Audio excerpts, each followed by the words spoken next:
Hello friends, capsule number 2 आपके सामने है। आपके एग्ज़ाम के अकॉर्डिंग ये 20 क्वेश्चंस के करीब 15 कैप्सूल्स यानी मॉक टेस्ट के रूप में आपको मैं दे रहा हूँ। इन मॉक टेस्ट में आपको बहुत फ़ायदा मिलने वाला है और जहाँ तक मैं सोचता हूँ कि अगर इन टेस्ट को आप लगा लेंगे तो आपकी न केवल स्पीड बढ़ेगी बल्कि आपको ये भी आइडिया लग जाएगा कि किस तरह से क्वेश्चंस को सॉल्व किया जाए, अधिक से अधिक क्वेश्चन कम समय में सॉल्व हो जाएं। तो चलिए कैप्सूल नंबर 2, जैसे 1 to 20 क्वेश्चंस में कई बार ऐसा हो जाता है कि पैसेज पहले दे दिए जाते हैं, वोकैबुलरी बाद में दी जाती है, कई बार पहले वोकैबुलरी दे दी जाती है। तो लेकिन आपको मैं यही सलाह दूंगा कि कोई भी पार्ट 20 क्वेश्चंस में जो क्वेश्चन आपको सबसे पहले आते हैं उन्हें पहले किए जाएं, उसके बाद उन क्वेश्चंस को जिनके के आपको आंसर्स इजीली नहीं आ रहे हैं उन पर आप थोड़ा सा कोशिश करेंगे। पैसेज नहीं छोड़ना है, बार बार मैं बोल रहा हूँ। अपनी स्पीड, एक्यूरेसी और मैक्सिमम अटेम्प्ट ऑफ क्वेश्चंस ध्यान रखना है, ठीक है ना। चलिए, पहला क्वेश्चन है जो एंटोनिम्स पे बेस्ड है। पहले 2 क्वेश्चंस दिए हुए हैं जिनमें पहला वर्ड है चीप। चीप माने होता है सस्ता, और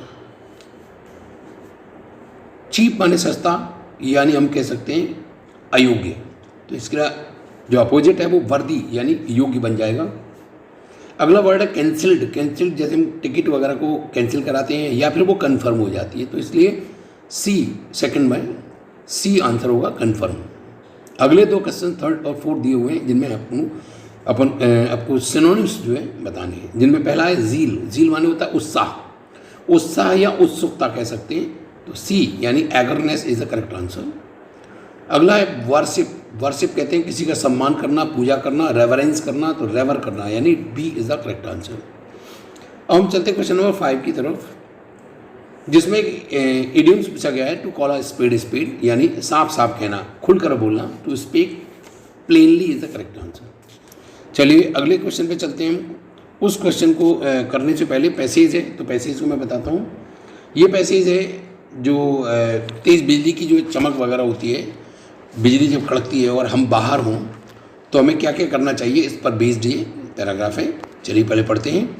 if you are caught in an open field, यदि आप खुले मैदान में फंस जाएं, and see the flash of lightning, और तेज़ बिजली की चमक को देखें, and hear the sound of the thunder, या तेज़ बिजली की गरज को सुने, at practically the same instant, take precautions में है। जो भी आपके पास उस समय सुविधाएं या सावधानियां हैं उनको अपनाएं। Lie flat on the ground, जमीन पर सीधे लेट जाएं। Do not try to run subsidised entirely, इधर उधर हड़बड़ाहट में भागे नहीं। रिमेंबर, याद रखें, that poor shelter is worse than none, क्योंकि अगर आपको शरण नहीं मिल रही है उसकी अपेक्षा अगर कोई पुअर शेल्टर लेती है तो वो और ज़्यादा खतरनाक है। बहुत से लोग क्या होता है गड़बड़ाहट में पेड़ के नीचे जाकर खड़े हो जाते हैं। मालूम पड़ा कि पेड़ पर तो सबसे पहले बिजली पड़ती है, तो बोला कि इससे बढ़िया तो ना ही हो शेल्टर, शरण, वो ज़्यादा बढ़िया है। The big tree standing alone, बड़ा पेड़ अकेला खड़ा रहता है, will keep the rain of you, वो बरसात से तो आपको बचा सकता है, but may draw lightning towards it, लेकिन हो सकता है वो बिजली को अपनी ओर खींचे। If a thunder storm begins when you are swimming, जब आप तैर रहे हो तब अगर बिजली कड़कना शुरू हो जाती है, कम क्विकली आउट ऑफ वाटर, तो पानी से बाहर निकल के आएँ।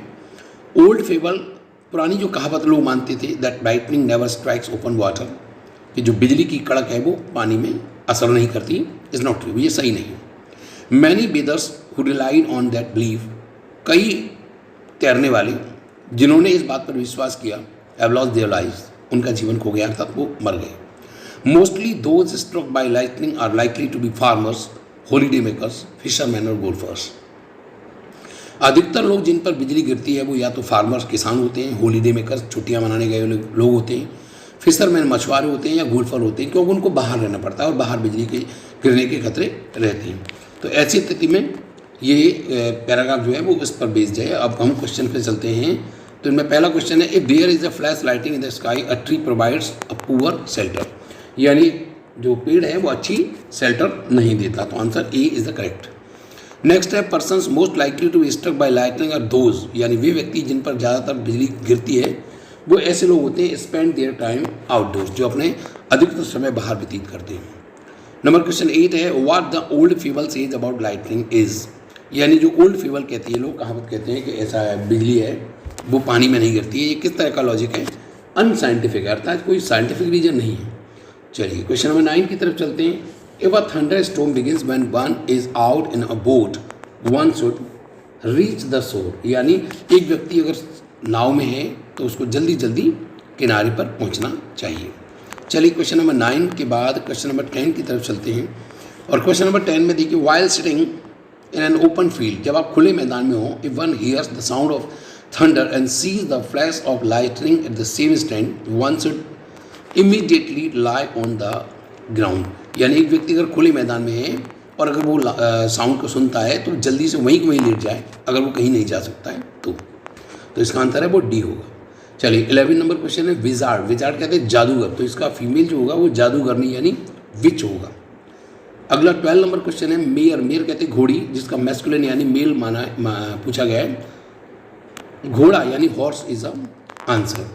Plural form of rupee, rupee का प्लूरल फॉर्म है वो रुपीज़ होगा, यानी A is the correct answer.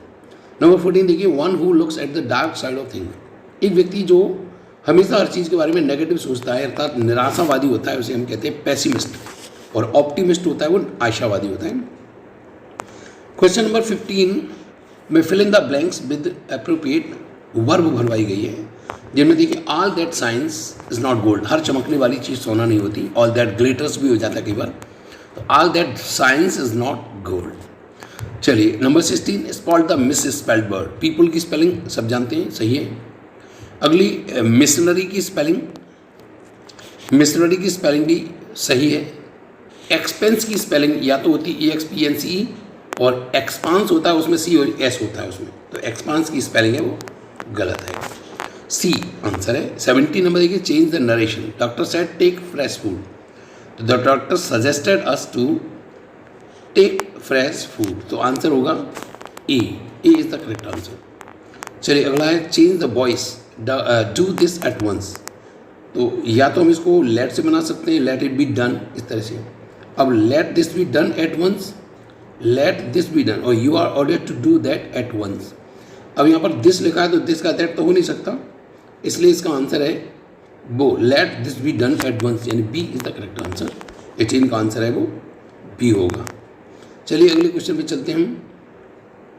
Question number 19,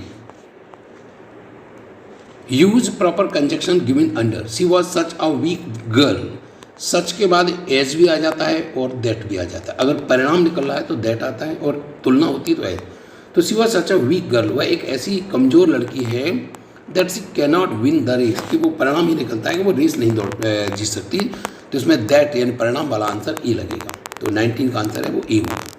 20 में देखिए, identify the type of noun in bold type of the given sentence, virtue, virtue एक एब्स्ट्रैक्ट नाउन है और एब्स्ट्रैक्ट नाउन है, सी इसका आंसर होगा। तो 20वां क्वेश्चन जो है इसका आंसर है वो सी होगा। इस तरह से आपने 20 क्वेश्चंस करे और इसमें आप अपना एनालाइज कर सकते हो, कितना समय लगा, कितने क्वेश्चंस किए आपने, कितने करेक्ट हैं या कितने इनकरेक्ट हैं, तो इस तरह से आप अपना ऑब्जर्व कर सकते हैं। तो चलिए नेक्स्ट की तरफ चलते हैं। Best of luck.